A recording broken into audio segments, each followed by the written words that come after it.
Good day mga boss! Ang Barangay Ginebra San Miguel matapos nga matalo ng San Miguel Vermen. May mga ekspekulasyon na magbabalasa at magdagdag ng lineup. At isa nga sa mga problema ng Barangay Ginebra San Miguel ay pagdating sa big man. Isa sa mga kinukonsidera nga ngayon ni team ko na big man ay itong si Justin Chua na isang free agent market player. Ibig sabihin malaya itong mapirma o pumirma sa Barangay Ginebra San Miguel.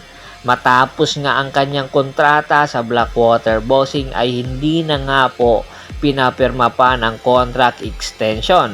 Sa halip ay nakapaglaro pa nga itong si Justin Chua sa nakaraan SEA Games na kung saan limited minutes nga lang pero yung minuto na ibinibigay sa kanya ni Coach Norman Black ay kapakinabang dahilan para tingnan ito ng Barangay Ginebra San Miguel. Dahil sa kakulangan ngayon ng Barangay Ginebra San Miguel ng big man, ito nga si Justin Chua ang posibleng baback up kay Japit Aguilar kaya aabangan natin. At isa pa sa posibleng kunin ng Barangay Ginebra sa mga free agent player ay ang number 3 pick 2013 na si Terence Romeo.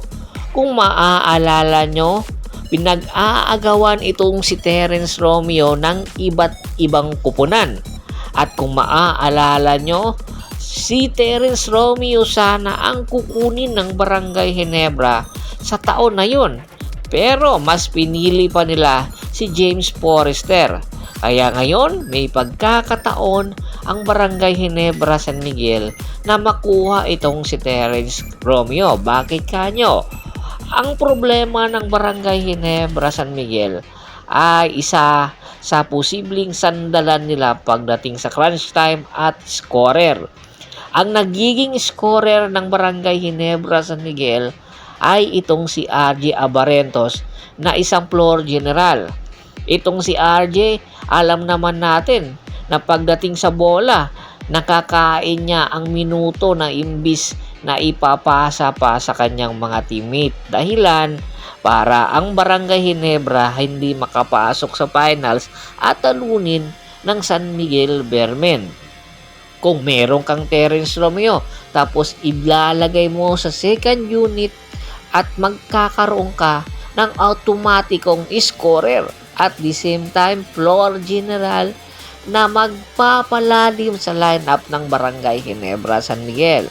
Alam naman natin ang kakayahan nitong si Terence Romeo at experience nito hindi po matatawaran. Kaya nga po, ang Valientes ay kinuha ito ngayon para makapaglaro sa Dubai International Cup para mag-represent sa Pilipinas.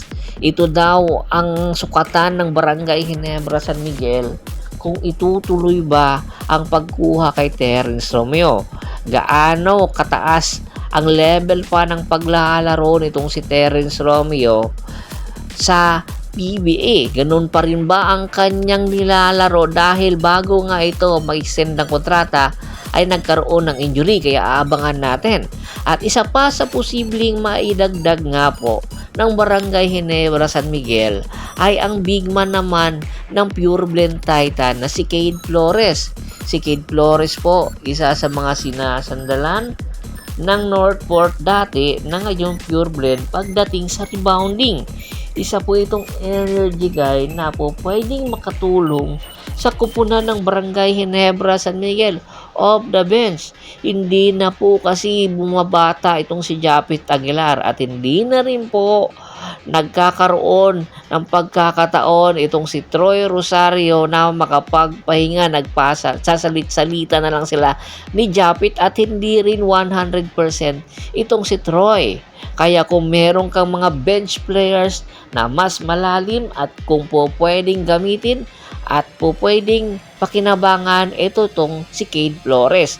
Ang tanong na lang ng karamihan kung sakaling ang pakawalan ito ng Pure Blend Titan, sino naman ang gagawin na trade asset ng Barangay Ginebra San Miguel papunta sa Pure Blend? Alam natin nang nangangailangan din ng big man ang Pure Blend.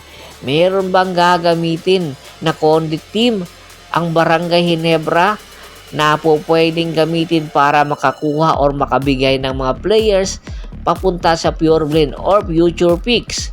Remember, meron po Barangay Ginebra hawak na number 1 pick next year. Ito ba yung ibibigay?